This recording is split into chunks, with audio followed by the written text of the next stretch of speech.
Have you ever met someone who just seems unshakable? Like completely unfazed by pressure and totally unmoved by persuasion?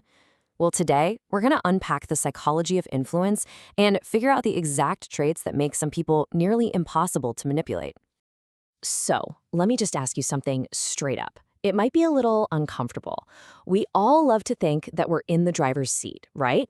That we're making all our own choices. But are we really? Is that the whole story?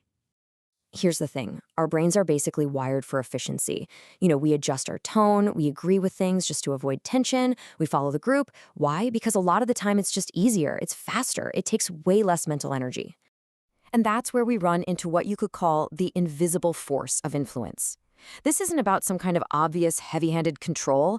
Nah, it's the subtle suggestion, that quiet agreement that feels totally normal, but it's powerfully guiding our choices pretty much every single day. And this is where it gets really fascinating, right? There's this huge gap between how we think we operate and how we actually do. We see ourselves as these really independent thinkers, but our brains, they're just looking for the shortcut. And the easiest, most efficient path is almost always just going with the flow. And it's so important to get this. This isn't a character flaw. It's not a weakness. It's more like a design feature of our brain's operating system. Going with the flow is just efficient. I mean, questioning every single little thing would be exhausting. Conforming is fast. Okay, but what about those people who seem totally immune to this default setting? How do they do it? Well, it all starts with the very first key trait of someone who's hard to manipulate. And it begins with something so simple, an action that's almost invisible. Before I tell you, just think about it for a second. When someone is trying to influence you, what is the one thing they absolutely need to have on their side? What kind of environment does manipulation just thrive in? Yup, that's it. Speed. See, manipulation depends on getting an emotional reaction out of you before your logical brain has a chance to kick in and catch up. All that urgency, that pressure, those rapid-fire suggestions, it's all designed to just bypass your critical thinking. And this is where the defense comes in. It's the pause. And it's not about rejecting or arguing. It's more like a mental firewall.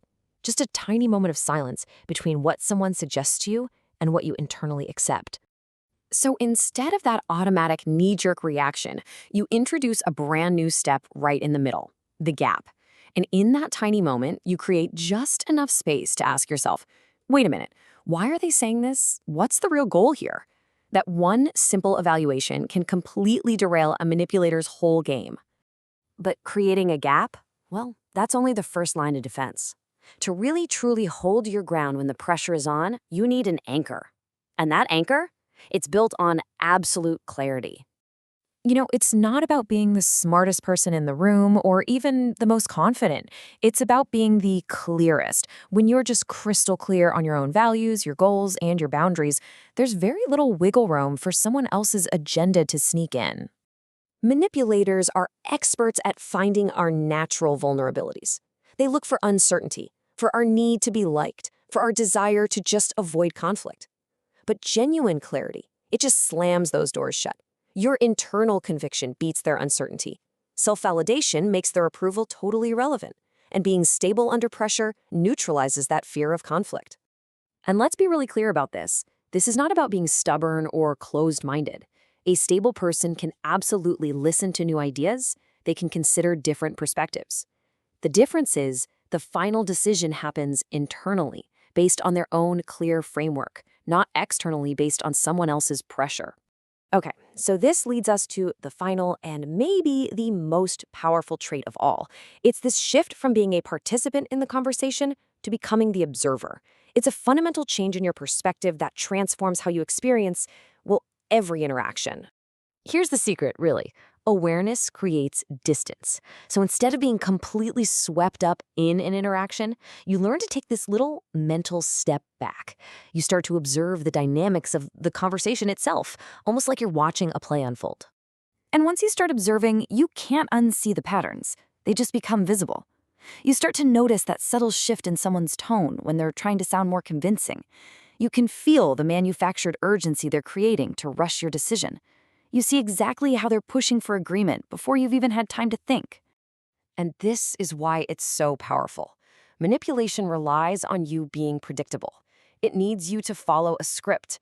But when you start evaluating every situation on its own, that predictability just vanishes. Their methods stop working because you're no longer an easy target to guide. For them, control becomes completely unreliable. So ultimately, this whole thing isn't about building walls or becoming resistant to everything.